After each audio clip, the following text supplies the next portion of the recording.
എല്ലാ പ്രേക്ഷകർക്കും പുതിയൊരു വീഡിയോയിലേക്ക് സ്വാഗതം. മലയാള സിനിമയുടെ ഓണാഘോഷത്തിന്റെ ഭാഗമായി ഇന്ന് പ്രധാനപ്പെട്ട രണ്ട് റിലീസുകളാണല്ലോ ഉണ്ടായിരുന്നത്. ലാലേട്ടൻ ചിത്രം ഹൃദയപൂർവ്വവും ഡിക്യുവിന്റെ നിർമ്മാണ കമ്പനിയിലെത്തിയ ലോക ചാപ്റ്റർ 1 ചന്ദ്രയും. രണ്ട് സിനിമകളുടെയും ആദ്യ ഷോ കഴിഞ്ഞപ്പോൾ തന്നെ രണ്ട് ചിത്രങ്ങൾക്കും മികച്ച അഭിപ്രായമാണ് പ്രേക്ഷകർക്കിടയിൽ നിന്നും നേടാൻ സാധിച്ചിരിക്കുന്നത്. ഇപ്പോഴത്തെ രണ്ട് ചിത്രങ്ങൾക്കും മികച്ച അഭിപ്രായങ്ങൾ നേടാൻ സാധിച്ചതുകൊണ്ട് തന്നെ ഓൺലൈൻ ടിക്കറ്റ് ബുക്കിംഗ് ആപ്പുകളിൽ ചിത്രത്തിന്റെ ടിക്കറ്റ് ബുക്കിംഗ് വളരെ വേഗത്തിൽ കുതിക്കുകയാണ്. ഈ രണ്ട് ചിത്രങ്ങളുടെയും അഡ്വാൻസ് ടിക്കറ്റ് ബുക്കിംഗ് ഈ കഴിഞ്ഞു പോയ തിങ്കളാഴ്ച രാവിലെ 10 മണിയോട് കൂടിയാണല്ലോ ആരംഭിച്ചത്.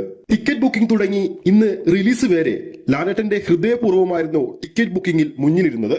എന്നാൽ ഇപ്പോൾ ആഗസ്റ്റ് 28 രാവിലെ 9:30 തുടങ്ങിയ ഷോകളുടെ അവസാനമായപ്പോൾ ഇപ്പോൾ ലോക ചാപ്റ്റർ 1 ടിക്കറ്റ് ബുക്കിംഗിൽ ലാലേട്ടൻ ചിത്രം ഹൃദയപൂർവ്വത്തിനെ മറികടന്നിരിക്കുകയാണ്. ബുക്ക് മൈ ഷോയിലൂടെ നോക്കുമ്പോൾ ലോക ചാപ്റ്റർ 1 ചന്ദ്രയുടേതായി വിറ്റുപോകുന്നത് ഓരോ മണിക്കൂറിലും 9300 പരം ടിക്കറ്റുകളാണ്.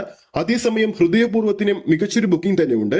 ഏകദേശം ഓരോ മണിക്കൂറിലും ബുക്ക് മൈ ഷോയിലൂടെ വിറ്റുപോകുന്നത് 9000 പരം ടിക്കറ്റുകളാണ് ഹൃദയപൂർവ്വത്തിന്റെ പേരിൽ. നിലവിലെ ബുക്കിംഗിലെ ഈ ഒരു ട്രെൻഡ് ലോക ചാപ്റ്റർ 1 ചന്ദ്ര തുടരുവാൻ സാധിച്ചാൽ മികച്ചൊരു കളക്ഷൻ ചിത്രം ആദ്യ ദിവസം നേടിയെടുക്കുമെന്ന് ഉറപ്പാണ്. ആദ്യ കളക്ഷനിൽ മറികടക്കാൻ സാധിക്കുമെന്ന ലെവലിലാണ് ലോക ചാപ്റ്റർ 1 ചന്ദ്രയുടെ ബുക്കിംഗ് നിലവിൽ പോയിക്കൊണ്ടിരിക്കുന്നത്.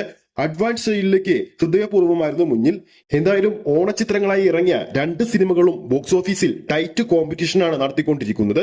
രണ്ട് സിനിമകളും ബോക്സ് ഓഫീസിൽ വൻ വിജയം നേടട്ടെ നമുക്ക് ആശംസിക്കാം. അപ്പോൾ പ്രേക്ഷകരുടെ ഇഷ്ട സിനിമ ഇതിൽ ഏതാണെന്ന് താഴെ കമന്റ് ചെയ്യുക. നിങ്ങൾ ഇനി ഏത് സിനിമയാണ് കാണാൻ പോകുന്നുണ്ടെന്ന് കൂടി താഴെ കമന്റ് ചെയ്യാൻ മറക്കരുത്. വീഡിയോ ഇഷ്ടപ്പെട്ടെങ്കിൽ ലൈക്ക് ചെയ്യുക, ചാനൽ സബ്സ്ക്രൈബ് ചെയ്യുക. അടുത്തൊരു അപ്ഡേറ്റുമായി നമുക്ക് വീണ്ടും കാണാം.